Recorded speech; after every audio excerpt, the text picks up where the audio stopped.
This video will give you some top tips for IELTS speaking part 1.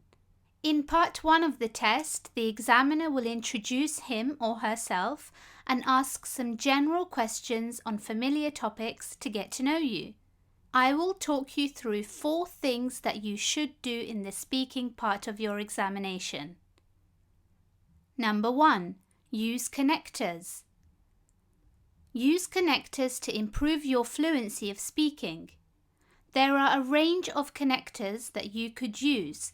Let's go through some examples.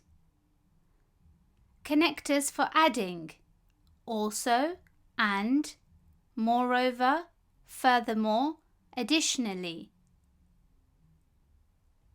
Connectors for sequencing: first, second, third, next, finally, meanwhile, after, then. Connectors for illustrating: for example, for instance, such as, in the case of, illustrated by, as revealed by. Connectors for comparing: similarly, equally, likewise, as with, in the same way. Connectors for contrasting: conversely, whereas, on the other hand, alternatively, unlike, otherwise. Connectors for emphasizing: especially, significantly, indeed, above all, in particular, especially. So as you can see, there are a range of connectors that you can use to link your ideas. However, using more connectives doesn't necessarily mean your answer will be better. You should only use connectors where appropriate. Don't overuse them, as this can affect the coherence of your speech. Let's take a look at an example question and answer using connectors. Do you think it's important for children to socialise? In my view, I think it's extremely important for children to socialise because it helps them to develop positive bonds and increase their confidence around other people. For example, my nephew has just started nursery and I can already see a huge improvement in his confidence. He used to get really shy around new people, but now he smiles at them. What's more, he even waves and says a few words to new people he meets. Number 2. Use idiomatic vocabulary. Try to use less common and idiomatic phrases. An idiomatic phrase is where the meaning of the phrase is different from the meaning of the ordinary words. These also include some phrasal verbs. For example, the phrasal verb look down on is also an idiomatic phrase. It means to treat someone or something as unimportant. It's really great if you know lots of idioms. However, knowing loads of idioms won't necessarily help you with your speaking in part 1 of the test. This is because you won't have many situations where you can actually use those idioms. Instead, the best thing to do is learn some common idioms that are used to express positive and negative emotions, as you are more likely to use these in the test. Let's go through some examples. Idioms for positive emotions. To be over the moon means to be extremely pleased with something or someone. For example, I was over the moon when we moved back to our hometown. It's the best place to live. On cloud 9 means being very happy. For example, I actually got engaged last week. I've been on cloud 9 ever since. To be on top of the world means to feel amazing. For example, actually, I have a good relationship with my family. My dad makes me feel like I'm on top of the world. He's just so caring. Idioms for negative emotions. To get on your nerves means that someone is annoying you. For example, I love my hometown, but my neighbours really get on my nerves. They are just so noisy.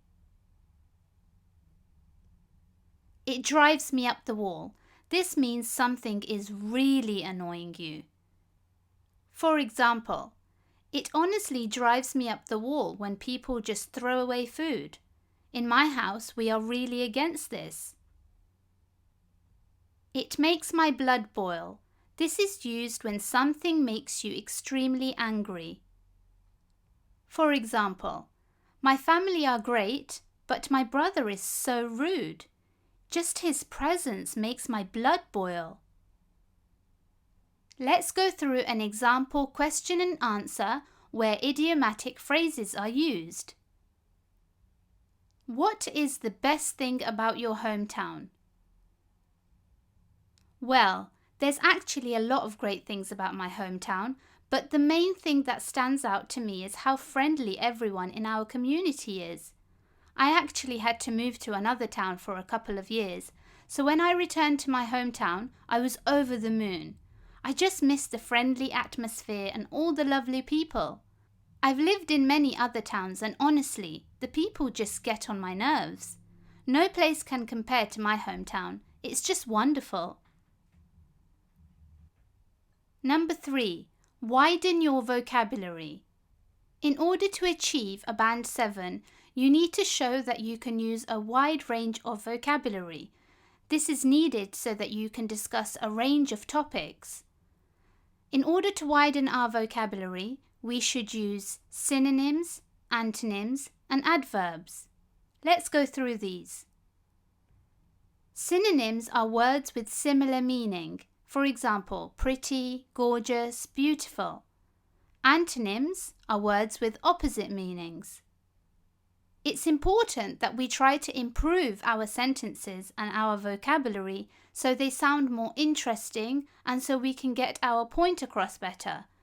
Let's take a look at some examples. Instead of saying the food was nice, we should say the food was out of this world. Instead of saying I like swimming, we can say I'm really passionate about swimming.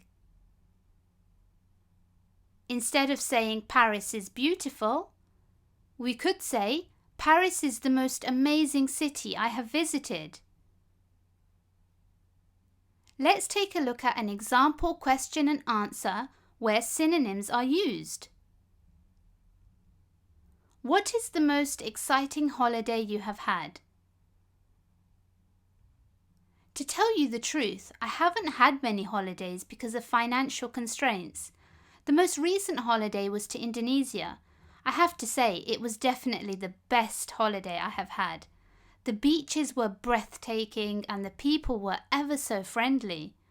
Oh, and the food. I've never tasted something so delicious. I would definitely go there again when I can afford it. We should also use adverbs in our speech. An adverb is a word that modifies a verb, adjective, or other adverb. Let's take a look at some examples. Adverbs used to show the degree of something. Most, more, least, extremely. Adverbs used to show the frequency of something. So this refers to how often something happens. Never, rarely, often, frequently. Adverbs used for time. Afterwards, recently, every day, all day. Adverbs used to show the manner in which something is done. Quickly, fast, well, terribly. Adverbs used to refer to place. Indoors, outside, upstairs, inside. These are just some of the adverbs that you could use. However, there are definitely much more, so you should revise a range of adverbs that you could make use of. Let's take a look at an example question and answer where adverbs are used. Have you ever been to a concert? To be honest, I'm not really into music, so I've never actually been to a concert. However, my sister absolutely loves going to concerts. She will happily go to any concert that you suggest. It's actually quite ridiculous how many she's been to. Definitely more than 50. Number 4. Upgrade your grammar. In order to achieve a band 7, you should try and use a range of grammatical sentence structures. Try to make use of a variety of complex sentences. Learn how to use various clauses. For example, a subordinate clause, a dependent clause, non-dependent clauses, relevant clauses. You should also try to use both simple and complex tenses. Let's just go through a few examples. Continuous aspect. For example, I am eating a delicious meal. Present perfect. I haven't eaten all day. I'm so hungry. Present perfect continuous. I have been living in London for 10 years. Comparing adjectives. My area is the safest place to live in. Let's have a look at an example question and answer. Do you think technology is good for the world? I have mixed views on this topic because there are many advantages of technology. For example, I've been using technology for 10 years now and it's really simplified my life in many aspects. However, I've been wasting a lot of precious time because of technology. Sometimes I'm on my phone for over 6 hours a day. This has really had a negative impact on my social life. To be honest, I don't really have a social life anymore. Thank you for watching. We hope you found this video beneficial.